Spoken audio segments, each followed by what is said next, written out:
Hello everyone, hope so you are all well. আজকের ব্লগটা একটু বিকেলবেলা থেকে স্টার্ট করেছি। তো আমি রিজিকে নিয়ে একটু বের হয়েছি।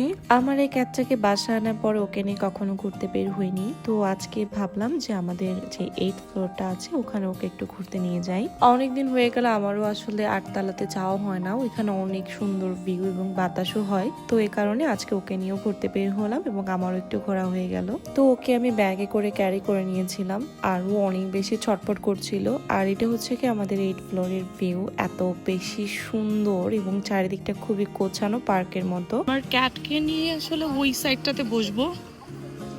সো চলো। এখানকার মানুষজন কত ওই সাইডটাতে বেশি বসবো। অ্যাক্টিভ। তো বিকালবেলা হলে না এখানে অনেকেই আসে, ব্যায়াম করে, দৌড়াদৌড়ি করে, হাঁটাহাঁটি করে। অ্যান্ড আমি ঘরে বসে বসে ঝিমাই। সো এই যে রিজিকে এনে আমি এখানে বসলাম আর ও না কেমন যেন ভয় পাচ্ছিল। তো আসছি, বাট ও আসলে একটু ভয়ই পাচ্ছে। সো ভয়ের চোটে একদম কাঁপতেছে। ভাবলাম যে আজকে একটু ঘুরাই নিয়ে যাই এখান থেকে। আর এ ভয়ে দেখেন কাঁপতেছে কিভাবে। আই কি হয়েছে মা? আসলে রিজিকি কখনো বাসা থেকে বের হয় না, তো হঠাৎ করে ওকে কোথাও নিয়ে গেলে না ও কেমন যেন আতঙ্কিত ফিল করে। আর এই যে ভিউ, এত সুন্দর ভিউ, খুবই সুন্দর বাতাস হচ্ছিল আর এখান থেকে না কেএলসিসিও দেখা যায়। অ্যান্ড এই তো রিজিকিকে নিয়ে আমি বেশ সুন্দর একটা সময় স্পেন্ড করছিলাম এখানে বসে বসে। ভয় পাচ্ছে।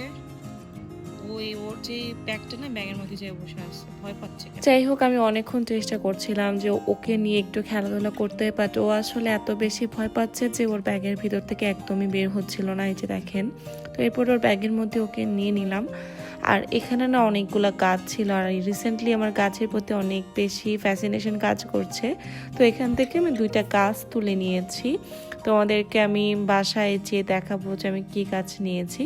তো ওখান থেকে আমি এই 2টা গাছ নিয়ে এসেছি। এই দুটো আমি এখন পটে বসিয়ে দিব। তো চলো আজকের ব্লগটা এখানে শেষ করছি। সবাই অনেক ভালো থেকো, সবার জন্য অনেক শুভকামনা। That's for today's video. Tata.